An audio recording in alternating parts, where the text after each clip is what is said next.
প্রিয় দর্শক সবাই কেমন আছেন? আশা করি সবাই ভালো আছেন। আমার বহু সংখ্যক দর্শক আমার কাছে জানতে চেয়েছেন যে স্যার, মাসিকে পরবর্তী কোন সময়ে সহবাস করলে গর্ভধারণ হওয়ার সম্ভাবনা বেশি থাকে?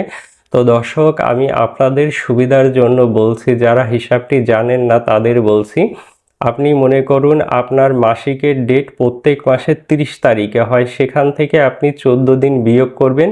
14 দিন বিয়োগ করে তার আগের দিন যেটা পাবেন তার আগে 2 দিন যোগ করবেন এবং পরে 2 দিন যোগ করবেন। এই 5 দিন যদি আপনি শারীরিক সম্পর্ক করতে পারেন, সেক্ষেত্রে অবশ্যই আপনাদের গর্ভধারণের সম্ভাবনা অনেক বেশি থাকবে। বিশেষ করে মহিলাদের প্রায় 90% ক্ষেত্রে এই 5 দিনই সহবাস করলে তাদের গর্ভধারণের সম্ভাবনা অনেকাংশে বেশি থাকে। তো আপনারা অবশ্যই নিয়ম মেনে এই 5 দিন সহবাস করবেন, সেক্ষেত্রে খুব দ্রুততম সময়ে আপনাদের গর্ভধারণ হবে।